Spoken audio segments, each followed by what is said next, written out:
Welcome to my party, we're just getting started. A life is a dream or a nightmare scarring. Hand me a drink cause I think I'm going all in. 안녕하십니까. 2024년 4월 24일 시사전쟁터의 헤드쿼터 이종근의 HQ 시간입니다. 4월 24일 하니까 떠오르는 역사가 있어서 짧게 한번 말씀드려볼까 합니다. 4월 24일은 1956년 4월 24일 중국이 대만을 향해서 특히 대만의 금문도, 진먼섬이죠. 금문도를 향해서 포격을 한 날입니다. 굳이 다른 나라의 소사를, 오늘의 소사를 말씀드리는 건 두 가지가 떠올랐기 때문입니다. 하나는 이재명 더불어민주당 대표가 선거 유세 도중에 대만과 중국이 전쟁을 하면 거기에 개입할 이유가 뭐가 있느냐 하면서 중국에도 쉐쉐, 대만에도 쉐쉐 하면 된다고 그 예의 천박한 웃음을 지어가면서 이야기했던 것이 떠오릅니다. 중국은 금문도가 정말 치욕의 그런 공간입니다. 왜 그러냐 하면 1949년이죠. 국공내전, 즉 국민당과 공산당, 모택동이 이끄는 공산당이 장제스가 이끄는 국민당을 쫓아서 전멸하려고 추격전을 벌이고 있습니다. 본토에서 쫓겨나다가 이제 대만으로 이동하던 그 장제스의 국민당은 바로 금문도, 그러니까 본토에서는 4km, 대만섬으로는 수백 킬로미터에 떨어진 그 금문도를 마지막 옥쇄의 그런 그 장소로 삼지요. 거의 뭐랄까요? 그곳을 무너지면 대만 본토로 이동도 안 되고 대만 본토까지 그대로 공산당의 손아귀에 넘어가게 되는 곳입니다. 중국. 그런데 이 국민당은 전체 병력 25만 명 중에 10만 명을 금문도에 배치하고 정말 죽음의 옥쇄전을 치릅니다.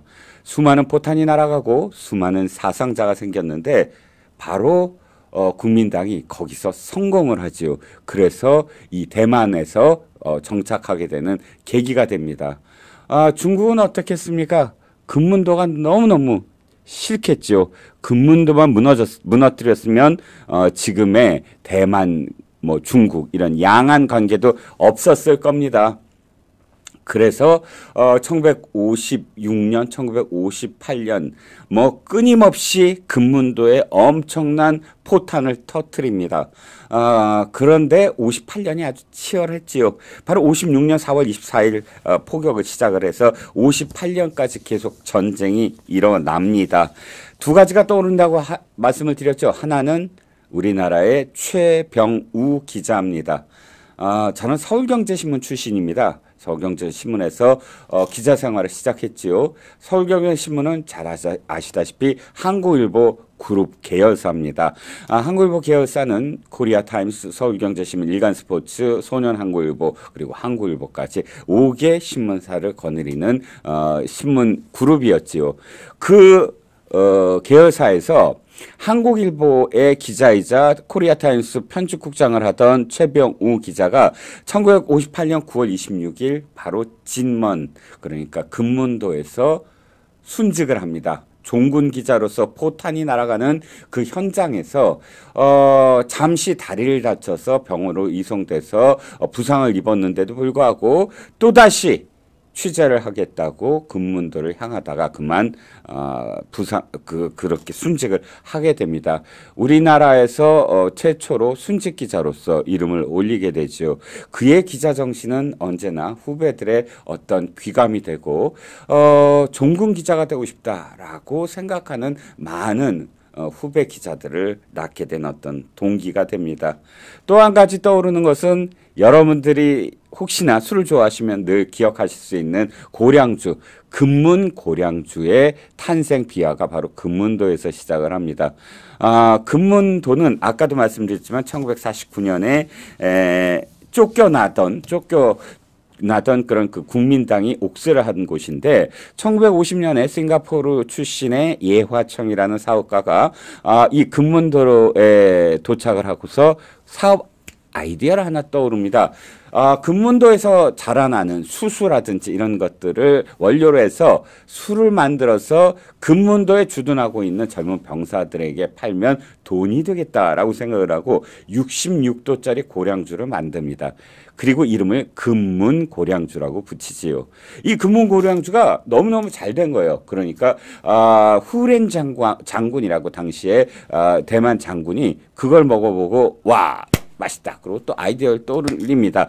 이것을 늘 전쟁의 위험 속에 완전히 전선에 배치되어 있는 우리 젊은 병사들에게 밤에 먹이면 용기가 나서 더욱더 치열하게 전쟁에 임할 수 있겠다라고 생각을 하고 아예 그 예화청이 만든 금문고량주 공장을 인수해 버립니다. 예화청은 눈물을 먹고 군부에 그것을 팔 수밖에 없었지요. 그 후에 이 군부가 운영하던 이 금문고량주는 대만 정부가 다시 인수를 합니다. 그리고 지금 우리가 먹는 58 금문고량주를 만듭니다.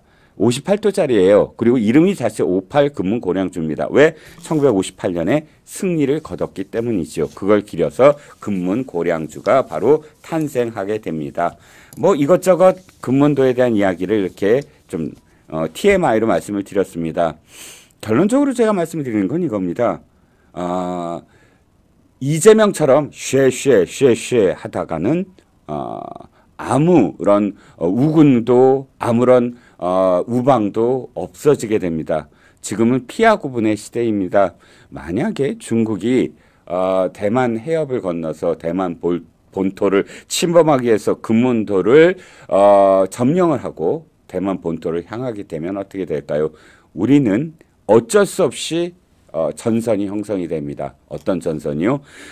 미국은 대만을 빼앗기지 않으려고 할 겁니다. 그래서 대만에 총 그런 방어선을 치겠고요. 방어선을 칠 때 오키나와에 있는 주둔하고 있는 공군 그리고 괌에 주둔하고 있는 공군이 나서서 이제 폭격을 시작할 테고요. 끝내 대한민국에 주둔하고 있는 2사단마저도 움직일 수가 있습니다. 2사단은 최정예 부대입니다. 실제로 대만이 지금 군사력은 뭐 중국에 비할 바가 못 되지 않습니까? 그렇게 됐을 때 북한도 가만히 있지 않을 겁니다. 대한민국의 공백 상황을 너무나 잘 알고 있기 때문에 만약에 중국이 이 대만을 침공한다면 아시아에서 2개의 전선이 형성될 가능성이 대단히 높다라고 전문가들은 예상하고 있습니다. 그러니까 군사 안보 면에서 이미 우리는 독립되어 있는 변수가 아니라는 것이죠. 두 번째는 경제적인 문제입니다. 바로 TSMC 그러니까 대만의 세계적인 반도체 기업이 만약에 전쟁에 어떤 그런 영향을 받는다 그러면 세계 경제는 그야말로 엉망진창이 될 것입니다. 그래서 대만은 늘 이야기하죠. 중국이 만약에 침범을 하면 아예 TSMC를 자폭시켜 버리겠다고. 왜냐고요? 중국도 TSMC에 만약에 TSMC가 그렇게 유고가 되면 그 세계 경제의 영향이 자기네들한테 당연히 미치게 될 것이기 때문입니다. 그것만입니까? 바로 대만 해협이 전 우리나라까지 포함을 해서 물동량의 물류의 물동량의 어마어마한 그런 포션을 차지합니다. 만약에 전쟁에서 중국이 승리한다거나 전쟁이 오래 지속되면 항행의 자유라고 표현하죠. 그곳이 무역의 물량들이 모두 다 무역선들이 봉쇄될 것입니다. 컨테이너선이 그곳을 지나지 않는다면 우리의 경제는 어마어마한 위기에 봉착되어 있습니다. 그래서 윤석열 대통령이 힘에 의한 변경은 찬성하지 않는다. 전쟁하지 말란 얘기입니다. 이것을 두고 이재명 같은 천박한 정치인이 쉐쉐거리면서 그런 말을 왜 하냐고 합니다. 그러면 전쟁을 벌여도 좋다는 얘기인가요? 전쟁을 벌이지 말라는 말이 왜 비판의 대상이 되는지 알겠습니다. 그들은 친중주의자였기 때문에 이재명이 리 차이밍이라고 불리면서 중국 대사에 정말 공손한 태도를 취한 것 기억이 납니다. 자, 오늘의 소사였습니다. 오늘의 아투를 들어갈까요? 오늘의 아투 일면입니다. 검찰총장이 직접 나섰습니다. 범죄자 말에 공당이 끌려다닌다. 자, 이 말 이미 뉴스로 접하셨을 겁니다. 이원석 검찰총장이 이화영 전 경기도 평화부지사의 검찰 술자리 회유 주장을 참다 못해서 드디어 직접 나섰습니다. 이원석은 23일 오후 창원지방검찰청 격려 방문 중에 특별히 취재진을 향해서 이재명이 처음에는 특정 날짜를 언급하다가 검찰이 명확한 증거를 제시하자 말을 바꾸고 있다. 사법 시스템을 공격한다고 죄가 없어지거나 줄어들지 않는다. 이 부지사가 술이 깰 때까지 장시간 대기하다 구치소에서 돌아갔다고 했다가 이제는 입을 대봤더니 술이라 마시지 않았다고 한다. 라고 얘기하면서 민주당에 대해서는 공당이 중대 범죄자 진술을 근거로 검찰을 공격하는 그런 진술만 믿고 끌려다녀서는 안 된다. 그랬고요. 또 이재명한테는 이화영의 진술이 100% 사실로 보인다. 검찰이 말을 바꾸고 있다. 등 전혀 근거를 대지 않고 프레임으로 자신을 내 기소를 지금 막으려는 이재명에게 이렇게 얘기합니다. 앞서 이화영이 이재명의 대북 송금 관여 사실을 진술했는데 그 진술도 100% 진실인 것인지 되묻고 싶다라고 반문했습니다. 물론 이원석 검찰총장은 거기에 직함을 붙였지만 저는 논평을 해야 되기 때문에 뭐 이화영 지사, 이재명 대표 이렇게 지사와 대표라는 직함을 계속 사용하지 않겠습니다. 자, 짧게 제가 말씀을 드리지요. 검찰은 지금까지 최선을 다해서 이화영과 그의 변호인 김강민이라는 두 사람의 거짓말에 대해서 그때그때 진실을 밝혔습니다. 날짜 뭐 처음에는 6월 30일 직후라고 했다가 또 그 7월 3일로 변경하다가 그러니까 검찰이 다 출정 일지를 밝힙니다. 6월 28일, 6월 30일, 7월 3일, 7월 5일 바로 몇 시에 도착하고 몇 시에 구치소로 돌아갔는지 출정 일지. 이 출정 일지는 개호 교도관이라고 해서 직접 호송을 담당하고 있는 교도관이 시분에 따라서 그대로 쓰는 것입니다. 조작이 불가능하지요. 출정 일지를 밝혀라라고 목소리를 높이니까 출정 일지를 밝히니까 또 다른 거짓말 계속 양산합니다. 그런데요. 문제는 뭐냐면 이것이 참과 거짓의 대결이 아니라는 겁니다. 검찰은 그래도 최선을 다해서 진실을 밝히려고 노력했는데 지금 민주당과 이재명과 이화영 이 무리들은 진실이 무엇인지를 가리려고 하는 게 아닙니다. 프레임만 만들면 되는 겁니다. 어떤 프레임? 그저 근거가 있든 없든 그것이 사실이든 아니든 간에 검찰 술자리 회유 조작 사건 이렇게 딱 명명해서 규정해서 프레임만 만들면 이재명이 이 사건에 기소를 당하거나 재판에 임하게 되더라도 대통령 후보가 될 때까지 지리하게 끌고 갈 수가 있다라는 전략인 것입니다. 이게 바로 탈진실의 정치 전략이라고 합니다. 진실은 이미 퇴색돼서 없는데 진실이라고 계속 밝혀서 끌려다니다가는 그저 소모되기만 할 뿐입니다. 그들은 계속 다른 거짓말을 로서 이것을 이끌고 주도하기만 할 뿐이지요. 괴벨스가 얘기했듯이 거짓말 한마디를 진실로 밝히기 위해서 트럭 몇 대가 필요하다. 몇 대분의 서류가 필요하다라고 이야기합니다. 한마디 하면 거기에 대해서 우리가 출정일지 검찰이 다 일일이 밝히는데 또 다른 거짓말합니다. 또다시 녹취록 펼칩니다. 또 거짓말을 합니다. 그러자 이원석 검찰총장이 나선 겁니다. 이재명한테 지금 당신이 기소를 당하기 때문에 이따위로 행동한다라는 것을 정확하게 이야기합니다. 그런데 국민의힘은 뭐하고 있지요?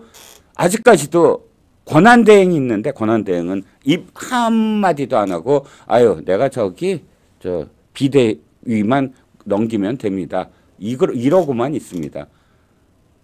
국민의힘 답답합니다.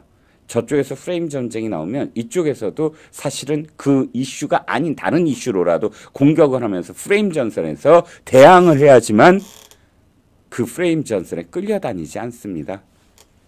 그래서 안타까운 그런 심정을 말씀을 드렸습니다. 자, 아시아투데이 오늘의 사설입니다. 개혁 무풍지대 국회로는 정치발전 요원하다. 이제 한 달 후에 22대 국회가 개원하는데 바로 그 국회에 대해서 사실은 우려와 그 다음에 꼭 해야 할 일에 대한 그런 이 사설로서 뜨거운 어떤 그런 그 표현을 했습니다. 이건 이렇게 이 많은 구절 중에 제가 눈에 들어온 구절은 이겁니다. 이른바 묻지마 공천으로 제대로 된 검증관원을 거치지 않고 국회에 입성하게 된 당선자들에 대해서는 법이 정한 잣대로 엄격히 평가해 냉정한 판단을 내림으로써 흥견없는 정치인만이 이 땅에 뿌리도록 정치 토양을 갖고 가는 게 기묘하다. 도덕성 제로의 인물이 무책임한 막말을 하더라도 당선만 되면 4년간 아무런 제재나 검증을 받지 않고 국회의원직을 유지할 수 있도록 용인하는 것은 선진국 진입을 앞둔 우리 국민의 정서에 어긋나는 것이기도 하다. 이 두 기절이 이 사설에서 정말 하고 싶었던 이야기로 보입니다. 우리는 이번 선거를 통해서 역대 어떠한 총선보다 가장 자질이 없는 사람들을 일부긴 하겠지만요. 전체라고 이야기하고 싶진 않습니다. 그러나 수많은 그런 자격 미달의 사람들을 어쩔 수 없이 국회의원의 금배지를 달아줘야 되는 상황이 됐습니다. 그런데요. 우리가 진짜 잊지 말아야 될 것은 총선에서 당선됐다고 해서 자격 미달이 갑자기 자격이 주어지는 것도 아니고요. 그리고 또 온갖 범죄 혐의가 갑자기 그 누명으로 바뀌는 것 아닙니다. 범죄 혐의자는 사법의 판단을 받아야 됩니다. 그런 자들이 금배지를 달았다고 해서 갑자기 죄가 없는 것처럼 내가 총선에서 당선됐기 때문에 유권자들로부터 나는 증명을 받았다라는 투로 이야기하는 이미 전력이 있죠. 김경수 같은 자. 분명히 드루킹 사건에서 자신이 연루되고 그리고 기소되고 그리고 1심 재판, 2심 재판이 진행되는데도 경남도 지사에 나가서 당선되니까 내가 이 도의 유권자들에게 이렇게 선택을 받았는데 왜 사법에 선출되지 않은 권력이 나를 이렇게 하느냐라는 투로 이야기했습니다. 그걸 그대로 이어받아 양문석, 김준혁 이런 자들이 당선이 되었다고 그래서 떳떳하게 국회의원 생활을 하는 건 어쩔 수 없겠죠. 그 지역 유권자들의 판단이고 그 선택을 존중해 줘야 되니까요. 하지만 당에서도 나 몰라라 당선됐지 않느냐라고 한다면 그 당은 분명히 심판을 받을 것입니다. 합당한 그런 조치를 당이 취해야 된다고 생각을 합니다. 그래서 지금 그 정치 토양, 자격 없는 사람들이 이렇게 당선이 된 것에 대해서 그 당이 끝까지 책임을 져야 된다라는 그런 내용의 사설을 쓴 것으로 보입니다. 자, 오늘의 이슈로 넘어가겠습니다. 이 기사를 접하신 분들 정말 충격적이었을 것 같습니다. 문재인 도대체 김정은에게 어디까지 갖다 바친 거냐라고 아마 울분을 토하셨을 줄로 압니다. TV조선이 단독 기사를 냈습니다. 문 정부가 북에 넘긴 한강 해도에 수심 암초 정보가 담겨 있다. 이 정보는 대남 침투 활용이 가능하다라는 내용이었습니다. 내용인 즉 이겁니다. 문재인이 해양수산부와 국방부가 9.19 군사합의에 따라 한강 하구에 지형이 담긴 해도를 제작해 북한에 전달했다라는 내용인데요. 9.19 군사합의 참 많은 것들을 북한에 넘겨주게 된 그런 합의입니다. 그런데 특히 이제 임진강이라든지 이런 접경지 있지 않습니까? 김포로부터 인천까지 한강 하구가 있는데 이곳은 무장공비들이 아주 출몰하던 곳이었습니다. 지금도 김포 쪽으로 가시는 분들은 철책선을 안 따라 보실 수가 있으실 겁니다. 왜냐하면 그쪽으로 엄청난 침투를 계속 해왔기 때문에 간첩들의 침투 루트이기도 하고요. 최근에 탈북했다가 다시 북으로 넘어간 사람도 바로 그 김포의 어느 곳이라고 곳의 지읒자 받침을 통해서 다시 북한으로 넘어간 것으로 보도가 됐습니다. 바로 이런 곳을 북한과 함께 조사를 하고 그런 다음에 이런 조사를 통해서 2019년 1월에 해도를 제작해서 북한에 넘겨줬다고 합니다. 그런데 이게 왜 문제가 되냐고요? 이 해도가 3급 비밀로 뒤늦게 지정이 된 겁니다. 아니, 북한에 우리나라 비밀을 넘겨줬다고요? 어떤 내용이길래? 내용은 뭐냐면 이 종이로 된 해도 도면과 밀물, 썰물, 관측 자료가 포함됐는데 암초 위치와 해안선, 수심과 해저 지형 등 민감한 정보까지 모두 이 해도에 담아서 북한에 보냈다라는 겁니다. 당시 조사단은 한 달여 동안 500m 간격으로 초음파를 쏴서 해저 지형을 파악한 것으로 알려졌다고 합니다.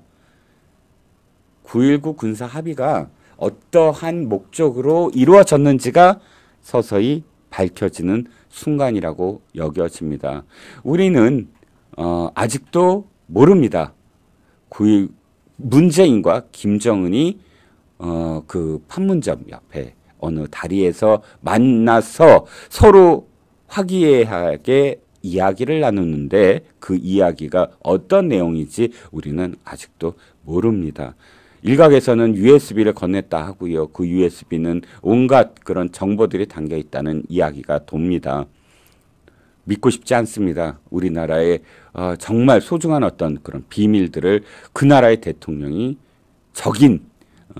적의 수장인 김정은에게 넘겼다는 그런 이야기들이 많이 돌고 있었지요. 그런데 지금 이렇게 해안선 따라서 해안선과 그 다음에 그 임진강 따라서 나오는 그런 해도 만약에 전쟁이 벌어졌을 때 상당히 유용하게 쓸 수 있는 또는 국지전을 벌일 때 또는 간첩을 보낼 때 유용하게 쓸 수 있는 그런 해도를 그런 정보가 담긴 많은 정보들을 버젓이 군사 합의라는 명목하에 북한에 넘겨줬던 그런 정부에서 우리는 4년 동안 살고 있고요. 그런 정부의 정당이 175석이라고 해서 이제부터 아마도 안보와 관련된 수많은 그런 이슈를 주도하였게 될 것입니다. 아무리 생각해도 끔찍합니다. 북한 이야기 하나만 더 하겠습니다. 북한의 해킹 조직이 국내 방산업체를 총 공격했다는 내용입니다. 10여 개 방산업체가 지금 피해를 입었는데요. 해킹을 하는 것은 사실 어제 오늘의 일은 아닙니다. 그런데 이 기사가 지금 충격적인 것 또는 이 기사가 우리가 유념해야 될 것, 좀 봐야 될 것은 뭐냐면 북한은 많은 그런 해커 부대를 소유하고 있습니다. 그런데 지금까지 이 해커 부대들은 각각의 역할이 따로 있었습니다. 라자루스 들어보셨고요. 김숙희도 들어보셨을 겁니다. 안다리엘도 들어보셨을 거고요. 그런데 각각 영역이 달랐다는 거지요. 이를테면 김숙희는 주로 국정원 등 정부기관과 우리나라 정치인들을 해킹하고요. 그 다음에 라자루스는 금융기관 그리고 안다리엘은 국방과 군기관을 주로 공격하도록 역할이 나누어져 있었다고 합니다. 그런데요, 이번에 이 3대 해킹 조직이 함께 국방 즉 방산업체를 총공했다는 내용이지요. 이것은 사실 좀 충격적입니다. 지금 이들이 완전히 총력전으로 우리나라 방산업체의 정보들을 지금 빼내가고 있다라는 내용입니다. 이유가 뭘까요? 이렇게 각각 서로 다른 영역에서 활동하는 해커 부대들이 한꺼번에 총공세, 방산업체를 상대로 한 총공세를 펼치는 목적이 뭘까요? 상당히 우려되는 부분이 바로 그렇고요. 두 번째는 이들이 하는 해킹이 방산업체를 직접적으로 했다기보단 이 방산업체의 협력업체 또는 유지보수 업체들을 해킹해서 우회적으로 정보를 빼내갔다는 이야기입니다. 최소 1년 6개월 전부터 시작을 해서 지금 83곳 국내 방산업체 83곳 중 10여 곳이 이미 피해를 입었다고 합니다. 우리나라의 지금 그 정보 보안과 관련된 안보와 관련된 그런 이 보안책이 시급히 나와야 될 것이고요. 사실 방산업체만일까요? 선관위와 관련된 그런 그 해킹 공격, 선관위가 무방비로 지금까지 당해온 그런 해킹 공격은 또 어쩔 것이며, 아까도 말씀드렸지만 국정원은 거의 좌파들의 놀이터였습니다. 좌파의 정말 그런 그 손꼽는 거두라고 하는 사람을 국정원 무슨 개혁 단장을 맡기고, 문재인 정부 시절이죠. 그래서 4년 동안 쑥대밭을 만들었습니다. 지금 민주당의 공천을 받고 국회의원이 된 문재인 정부 시절에 국정원 1차장을 맡고 있었던 사람도 역시 대학 시절에 바로 미 문화원 방화 사건의 배우로 형을 받았던 사람이고요. 대단히 반미주의자로 알려져 있습니다. 끔찍한 건 그런 자가 지금 국회의원 배지를 달고 그런 자가 문재인 정부 시절에 국정원 1차장이었다는 겁니다. 그럼 국정원이 얼마나 북한에 정보가 유출이 됐을까? 추정입니다만 끔찍하지요. 이런 상황 속에서 175석을 빼앗긴 국민의힘은 저는 정말 석고대죄를 해야 된다고 생각을 합니다. 자, 오늘의 이슈 하나 더 가겠습니다. 김어준 교주에 저항하는 친명 제보자 X는 왜? 라는 제목을 제가 달아봤습니다. 디지털 타임스 제목인데요. 친문 대 친명 내부 분열, 친명 제보자 X 돌연 털교라며 김어준을 맹폭했다라는 내용입니다. 이들의 속사정이야 제가 일일이 다 알 수는 없지만 사실 재미있는 내용입니다. 제보자 X 누군지 아시죠? 정말 극악한 전과자죠. 검언 유착 의혹을 MBC에 제보한 뒤 이동재 전 채널A 기자와 접촉을 해서 그 장면을 MBC가 몰래 카메라로 찍도록 했던 인물이고요. 당시에 황희석 열린민주당 최고위원 등 정치인, 그러니까 그 민주당 계열 정치인들과 합작을 한 의혹이 있는 인물입니다. 전과 5범이고요. 그것도 전과도요. 사기, 횡령 전과자입니다. 이런 사기, 횡령 전과자들의 말을 민주당은 굉장히 좋아하지요. 라임 사태 때 김봉현도 마찬가지고요.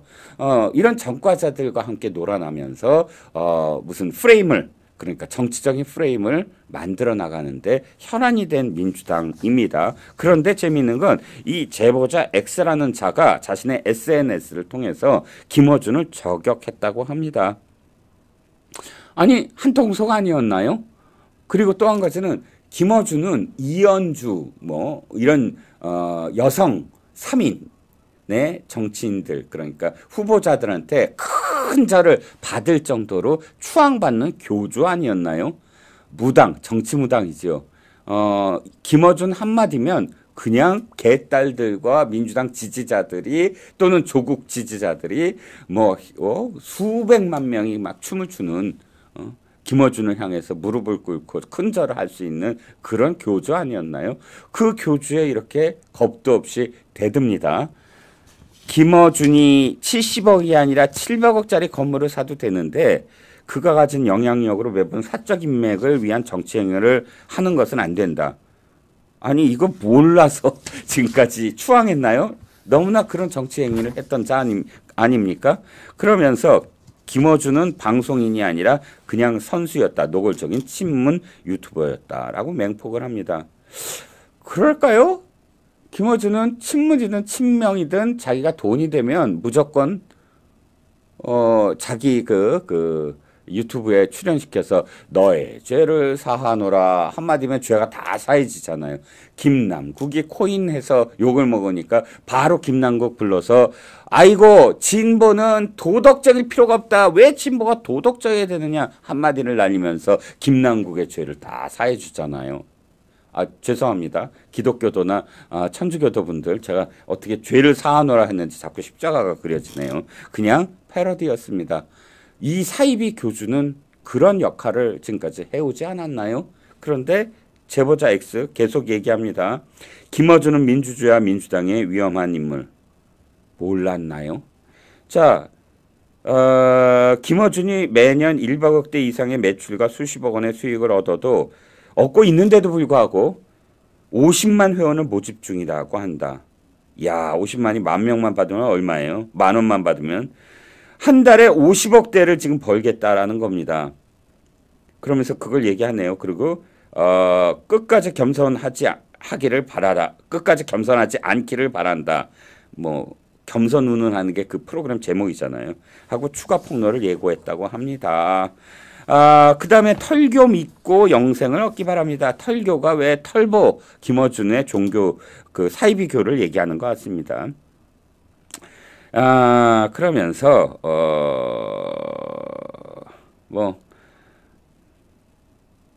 저들은 앞으로 두 번 다시 권력을 가져서는 안 되는 자들, 이 저들은 김어준, 주진우, 양정철, 탁현민, 임종석, 이낙연, 노영민을 얘기한다고 합니다. 자, 한시문상에서 제가 논평까지는 하지 않을 생각입니다. 더 싸우라고 하지요. 더 싸우라고 하는데 딱 그 제보자 X나 김어준이나 도찐 개찐인 인물들이어서 어디까지 싸우나 한번 지켜봐야 되겠습니다. 자, 오늘의 이슈 마지막입니다. 왜 지금 민주유공자법 한 총련 세상이 왔다. 더불어민주당이 남은 21대 국회에 남은 한 달, 그러니까 5월달 딱 한 달 남아있죠. 물론 이제 4월 24일이니까 6일까지 포함하면 총 37일이 남아있습니다. 보통은 선거가 끝난 다음에 남아있는 기간 동안은 쟁점 법안을 올리지 않는 것이 상례였습니다. 왜냐하면 그 쟁점 법안과 관련돼서 모든 어떤 그런 공방에 대한 표결이 투표로 선거 결과가 나왔기 때문이죠. 그렇다면 당연히 새로운 국회 한 36일만 지나면 새로운 국회가 열리잖아요. 그럼 쟁점 법안은 새로운 국회로 넘어가는 것이 상례입니다. 그런데 나머지 36일을 죽자 사자 싸우자라고 지금 전쟁을 걸어온 것입니다.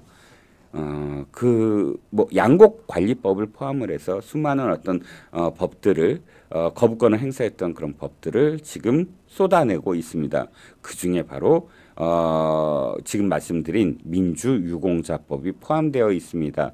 이 민주유공자법 오늘 하루 종일 기사를 보시거나 종편을 보신 분들은 아마 민주유공자법이 무엇인지 이제 아실 겁니다.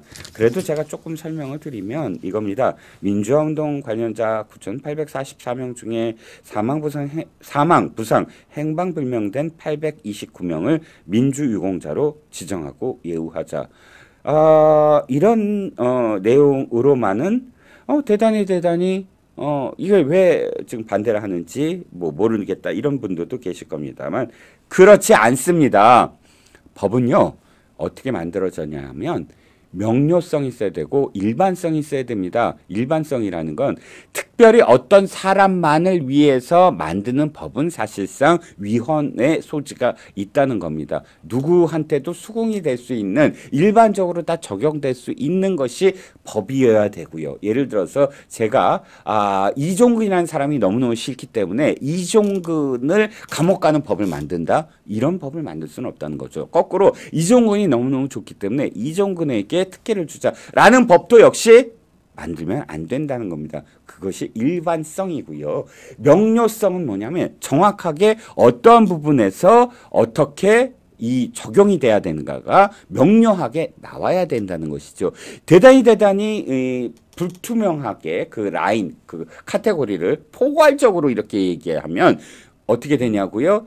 코에 걸면 코골이, 코걸이, 그다음에 귀에 걸면 귀고리가 되는 것이에요. 그래서 자의적인 해석이 가능하게 됩니다. 그렇기 때문에 자의적인 해석이 가능하면 형평성을 기할 수가 없겠죠. 공정성도 기할 수가 없겠고요.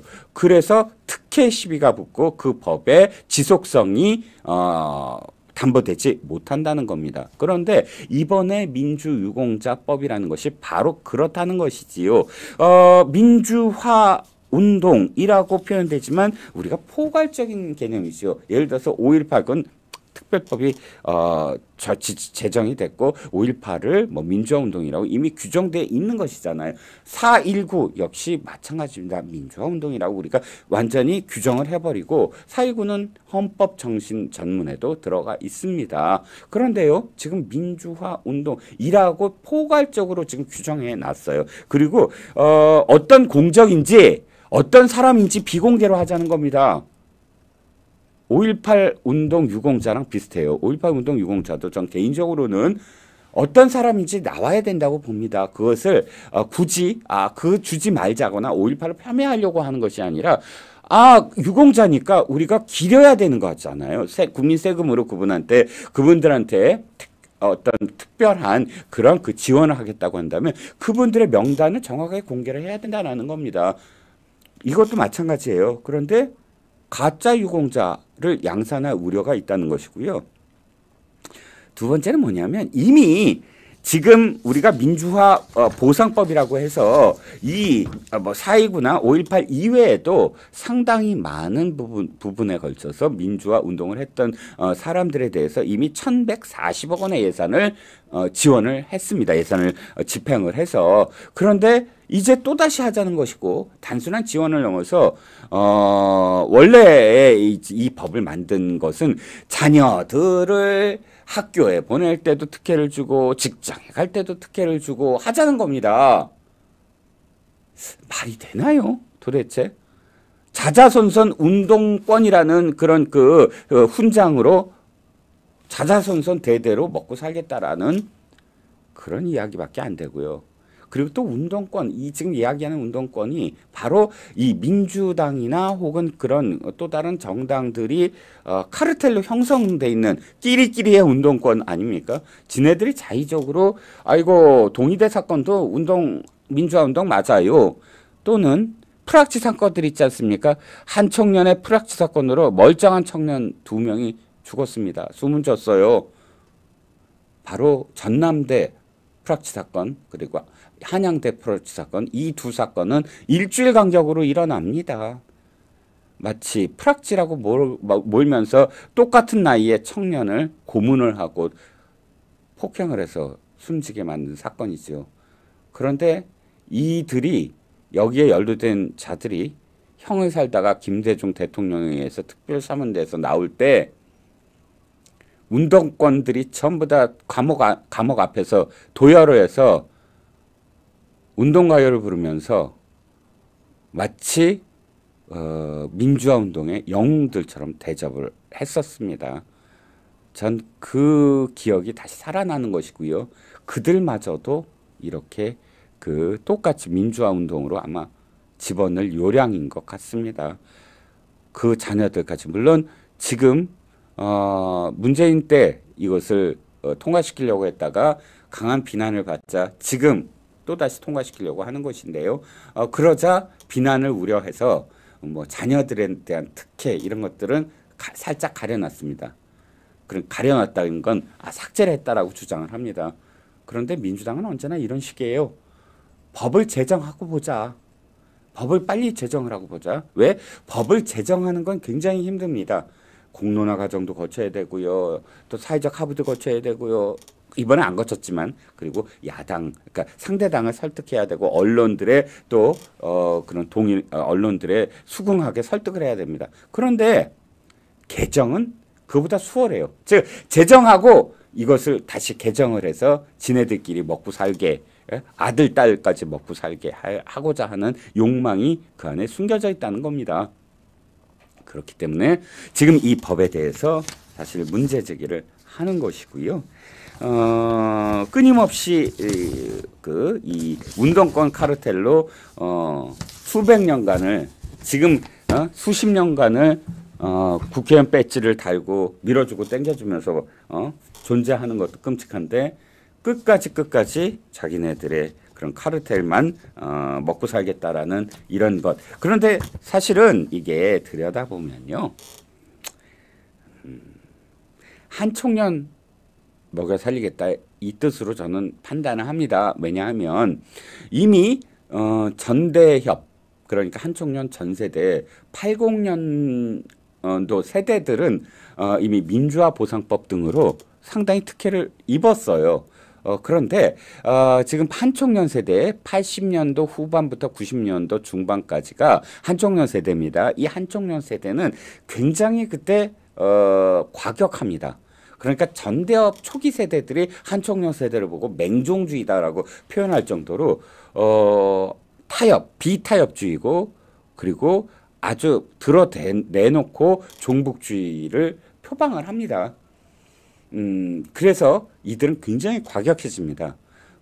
그래서 건국대 사건 같은 것, 동의대 사건 같은 것, 완전히 점거를 하고, 화염병을 투척을 하고, 옥쇄를 하고 하면서, 인명이, 그 사상될 정도의 그런 극한 투쟁을 벌여서 종국에는 이 운동권이 학생운동이 바로 그 국민들로부터 유리되게 만든 그런 맹종주의자들이거든요. 그렇기 때문에 한 청년이 사실상 어떤 사회에 오픈돼서 어떤 직위나 혹은 대접을 받지 못했습니다. 전대협 세대에 비해서. 그런데 제가 판단하기에는 이번에 이재명이 한총련 세대를 엄청나게 국회에 진출시키려고 노력을 했습니다. 물론 강유한 같은 자들은 버젓이 드러나 있기 때문에 공천 배제를 당할 수밖에 없었겠지만 그 외에도 한총련 출신들이 많이 진출하는 계기가 됐고요.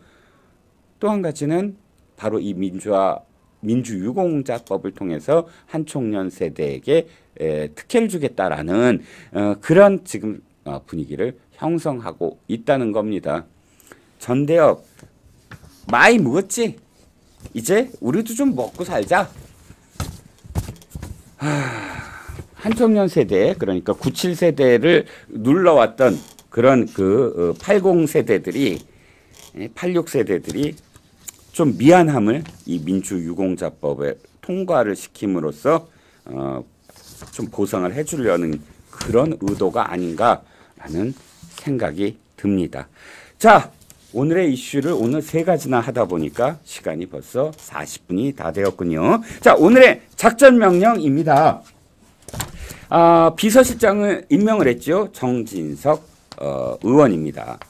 이번에 박수현과 리턴 매치를 벌였다가 이번에는 졌지요. 정진석과 관련돼서 저는 작전 명령을 이렇게 내렸습니다. 위기의 윤석열 정부 신의 한 수 정진석을 주목하라 라는 내용입니다. 윤석열 정부가 위기인 건 뭐 설명이 필요 없고요. 정권 중간 선거에서 175석, 190석을 빼앗겼다고 한다면 그 정권은 사실상 3년 동안 할 수 있는 게 없습니다. 이게 실제 상황입니다. 일부 또 아토TV 시청자분들이나 보수 지지층께서는 대차게 나가라, 대차게 싸워라 뭐 이렇게 표현하시겠지만 대차게 싸울수록 레임덕이 현실화될 수밖에 없습니다. 그러면 어쩔 수 없이 일부는 주고요. 일부는 받아들여야 되고요. 그렇지만 꼭 해야 되는 것은 관철시켜야 되는 그런 그 정치력이 지금 필요합니다. 그런데 비서실장으로 정진석을 임명했습니다. 저는요. 신의 한 수였다고 봅니다. 굉장히 적절한 인물이 적절한 곳에 배치됐다고 생각을 하고요. 일단 정진석 비서실장 첫 번째 지금 자신의 지금 뜻을 밝혔습니다. 첫 수석 비서관 회의에서 이렇게 얘기했습니다. 대통령실은 말하는 조직이 아니다. 정치는 대통령을 중심으로 대통령이 하는 것이다. 산발적인 대통령실 관계자발 메시지는 안 된다. 라고 이야기한 겁니다. 최근에 대통령실 일부 관계자 발로 박영선, 양정철 인사설이 보도가 됐죠. 엄청난 혼선이 빚어졌습니다. 이 고위 관계자가 누군지 모르지만 TV조선과 그 다음에 YTN이 이것을 보도하자 대통령실의 난맥상이 그대로 고스란히 드러난 셈이 돼버렸어요. 왜? 그 인선과 관련돼서 확실하게 그 언론들에게 이야기를 할 수 있는 세 개의 부서가 있죠. 하나는 인사비서관 복득규, 그 다음에 홍보수석 이도운, 그 다음에 정무수석 한호섭, 그 다음에 비서실장 이관석. 이 라인이 모두 다 부인을 한 겁니다. 기사가 나가자마자 당연히 이쪽 라인에 전화를 걸어서 그 사실이냐? 진짜 그렇게 했느냐라고 다른 언론들이 전부 다 확인을 했는데 정작 인사와 관련된 부서, 그 다음에 어떠한 부서의 그런 비서실 내의 이야기든 총괄적으로 고위 관계자라는 이름으로 기자들에게 접촉할 수 있는 부서가 홍보수석이죠. 보통 청와대 고위 관계자 그럼 홍보수석을 일컫습니다. 그리고 고위 관계자가 홍보수석, 청와대 관계자가 춘추관장, 뭐 이런 정도겠지요. 아니면 대변인, 뭐 대변인이 사실 이 오프 더 레코드나 뭐 관계자발을 할 때도 물론 있습니다만, 자, 그 다음에 정무수석까지도 사실은 인선과 관련된 그런 멘트를 저는 할 수 있다고 봅니다. 그런데 이 부처는 전부 모르고 어딘가에 그런 그 다른 고위 관계자가 이야기를 한 겁니다. 혼선이 빚어질 수밖에 없었고요. 대통령실은 또다시 정확하게 공식적으로 그런 사실이 없다고 부인했는데, 근데 이 정도였으면 사실 고위 관계자들이라고 하는 사람들이 그냥 그쳐야 됩니다. 왜냐하면 주무 업무 관장을 하는 수석실에 그렇게 이야기했으므로. 그런데 또다시 그 이후에 이 고위 관계자들이 그건 사실이다라고 재차 확인을 해줍니다. 그러다 보니까 이게 무슨 콩가루도 아니고 대통령실이 엉망진창이 돼버린 겁니다. 사실 이때만이 아니었다고 저는 생각을 해요. 제가 실제로 이렇게 좀 그 취재를 하거나 들여다봤을 때 훨씬 이전부터 업무 분장이 사실 경계가 별로 없었고요. 똑같은 그런 업무에 똑같은 사람에 이 사람도 전화하고 저 사람도 전화하고 하면서 그 굉장히 혼선을 빚는 그런 그 상황들을 제가 많이 취재를 했거든요. 그런데 바로 그런 점에서 전진석 지금 비서실장이 도대체 말을 한다. 여기서 말을 하고 저기서 말을 하고, 아니 정치인들도 아닌 참모, 대통령을 보좌하는 참모들이 입이 달려서 그 입으로 무엇인가를 이야기하려고 하는 것은 안 된다라고 선을 그었습니다. 이렇게 얘기했습니다. 대통령실의 정치는 대통령이 하는 것이지 비서들이 하는 게 아니다. 대통령의 결정은 최종적인 것이다. 그 보좌에 한 틈에 빈틈이 있어서는 안 된다라는 겁니다. 대통령실의 정론이나 주류가 아닌 의견이 정제되지 않은 채 산발적으로 외부에 나가 혼란을 주게 되지 않아야 된다라는 거고요. 정 시장은 이렇게 각오를 밝혔습니다. 나는 내일 그만두더라도 내 할 일을 하겠다는 각오로 살아왔다. 대통령을 잘 보필하는 게 국가에 충성하는 일이다. 나부터 앞장서겠다라고 이야기했습니다. 사실 대단히 적절한 그런 조치였다고 생각을 하고요. 지금 윤석열 정부가 위기인 건 대통령실이 한 몫을 또 차지하고 있다고 생각을 합니다. 가장 중요한 게 정무적 판단 결여이지요. 뭐 두말할 필요도 없이 엄청나게 많은 부문에서 사실 대통령실이 자신의 어떤 역할을 제대로 못하면서 불필요한 그런 이 논란거리를 만들어냈던 것 사실입니다. 두 가지 정무적 판단 제대로 안 됐고요. 정무적 판단이 안 된 건 도대체 윤 대통령이 왜 그렇게 관료들을 좋아하는지 온갖 곳에 전부 다 관료들을 배치한 겁니다. 총리도 경제 관료, 대통령 비서실장도 경제 관료, 상황실장 지금의 대통령 아까 전임 비서실장을 얘기하죠. 이관석 비서실장도 경제 관료. 왜 이렇게 경제 관료만 드립다 그렇게 배치를 해놨는지. 그러니까 어떻게 돼요?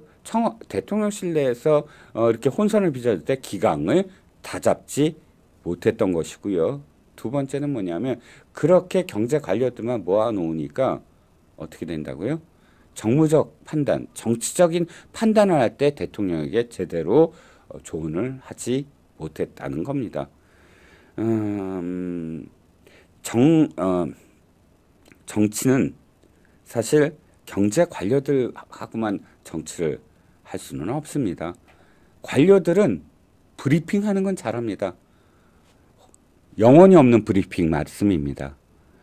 최근에 의료 대란이 벌어지는데 매일같이 중대본에서 10시에 거의 매일같이 담화를 발표하더군요.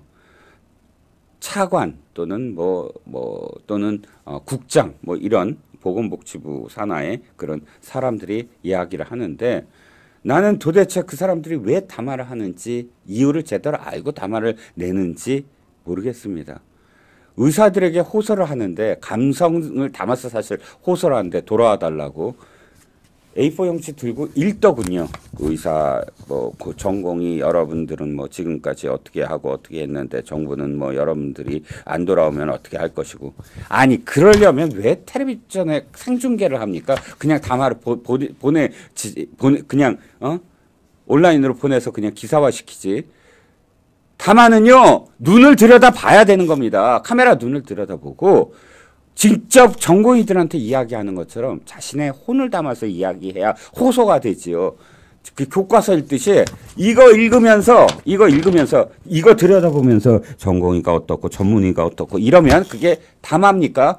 지금도 그러고 있어요. 지금도. 그러니까 의료 대란이 이렇게 지금 아직까지도 해결이 안 되지요. 그런 관료들을 배치를 해서 무슨 정치적인 그런 그 해법을 내겠다고 하는지. 그나마 비서실장은 지금 정진석 5선 의원인 이자 MB 시절의 정무수석인 사람을 배치를 했습니다.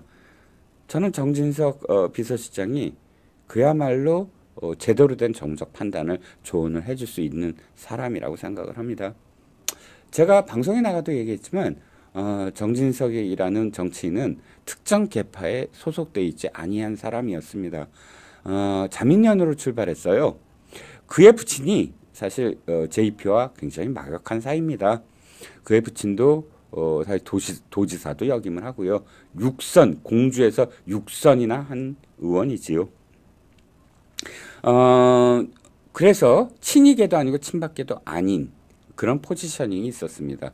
거꾸로 그렇다면 친이계한테도 욕먹고 친박계한테도 욕먹은 게 아니라 친이계한테도 능력을 인정받고 친박계한테도 이 사람은 그래도 인정할 수 있는 사람이야 라고 했던 사람이지요.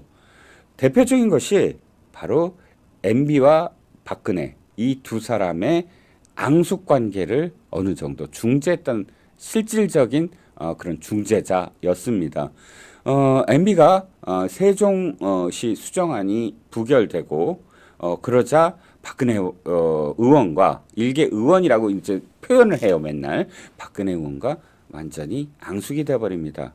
두 사람이 이렇게 앙숙이 되자 친이계와 친박계는 거의 분당, 심리적 분당 사태나 마찬가지가 되어버렸지요.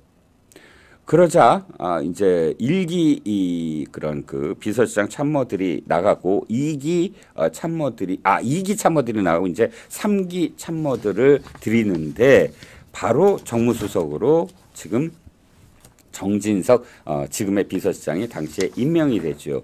정진석 정무수석은 지금 동아일보에 비화가 좀 나와 있습니다. MB의 박근혜 연락 장교다. 정진석을 일컫는 장면인데 정진석은 임명이 되자 MB에게 단도직입적으로 임명되는 날 이렇게 면담을 하는 날 이렇게 얘기합니다. 내 임무가 무엇입니까? 그러자 MB가 정권 재창출이 중요해서 당신한테 맡아달라고 한 거다 하니까 정진석이 직언을 합니다. 당이 쪼개질 수 있습니다. 박근혜 의원을 만나셔야 합니다. 그런데 MB가 즉답을 피합니다. 세종시 문제로 사실 가슴에 앙금이 남아 있었기 때문입니다. 그러자 정진석은 끊임없이 설득을 합니다. 마침내 그 설득을 받아들여서 MB가 그럼 어떻게 했으면 좋겠느냐라고 이야기합니다. 그래서 정진석이 생각해낸 게 특사입니다. 외국에 나가는 특사 자격을 부여하면 그러면 박근혜도 그것을 받아들일 것이고 자연스럽게 특사에 임명하는 과정 속에서 만나게 되지 않겠느냐. 이런 실질적인 해법을 또 제시를 하고요. 그래서 MB와 박근혜가 만나게 됩니다. 그리고 그렇게 만남 이후부터 친박계가 대통령을 비난하는 자세가 완전히 달라지고요. 그리고 마침내 정권이 재창출하는 계기가 마련되게 됩니다. 바로 이러한 그런 그 부분을 이 기사가 아주 소상히 제가 사실 기사의 그 내용을 전부 다 소개하진 않았어요. 그 만남이 사실은 굉장히 많은 또 그런 이야기들을 나와요. 쉽게 그게 성사되지 않습니다. 그런데 불구하고 정진석 비서실장이 굉장히 많은 그런 그 대안도 제시하고 아이디어를 내면서 인내심을 갖고 중재를 합니다. 아니 같은 당 내에서 만남이 뭐가 중요해라고 하시겠지만 당신은 박근혜야말로 민주당보다 더 야당 중에 야당, 여당 안에 있는 야당 중에 야당 역할을 했기 때문입니다. 그리고 전국이 그 이후로 굉장히 안정이 됩니다. 그렇기 때문에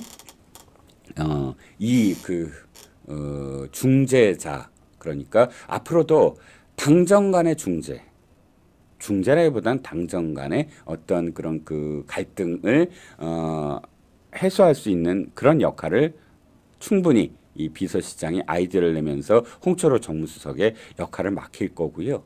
또 여야 간의 문제 그러니까 대통령실과 야당 간의 문제 역시 마찬가지로 수많은 어떤 꾀를 낼 거라고 생각을 합니다. 사실 지금 이 비대위원장 시절 정진석 비대위원장 시절이 그때가 가장 또 그 국민의힘의 그러니까 대통령 집권 1년 차에서 힘든 시기였어요. 어쨌든 중심을 잡고 흔들리지 않게 그러니까 새로운 어떤 대표한테 넘길 수 있는 그런 과정을 정진석 비대위원장이 또 해냈거든요. 일부에서 뭐 친윤 그러지만 사실 그 정진석 그 비서실장이 무슨 이철규, 장제원, 뭐 권성동 이런 친윤 그룹과는 결이 좀 다릅니다. 그런 상당히 직언화할 수 있는 그런 이 심성 또는 그런 능력의 소유자이기 때문에 윤 대통령이 지금 위기를 헤쳐나가는데 많은 어떤 역할을 할 것으로 저는 기대를 합니다. 그래서 정진석을 주목해야 되는 어떤 이유에 대해서 오늘의 작전 명령을 그렇게 표현해 봤습니다. 자, 오늘 기사들 또는 오늘 이슈들이 많아서 한 이슈에 집중하지 않고 상당히 많은 그런 그 말씀을 드리게 되었습니다. 지금 어느 분이 이제 슈퍼챗을 쏘아주셨는데 제가 읽지를 못했어요. 피디님 어느 분이신지 저한테 조금 알려주실 수 있도록 해주시면 제가 그분 아이디를 좀 언급하도록 하겠습니다. 이만한 슈퍼채팅 보내주신 분 곡강 처사님이셨습니다. 대단히 감사합니다. 이런 어떤 마음들이 제가 이 아투TV에서 더 열심히 하게 된 어떤 계기가 되지 않을까 싶어서 일단 곡강 처사님께 특별히 또 더 감사함을 표현해 봤습니다. 오늘 4월 24일 이종훈의 헤드쿼터 이종훈의 HQ 마감해 볼까 합니다. 남은 시간도 평안하시고 또 충분한 어떤 휴식을 취하실 수 있었으면 좋겠습니다. 오늘 이종훈의 HQ 여기서 문을 닫겠습니다. 감사합니다.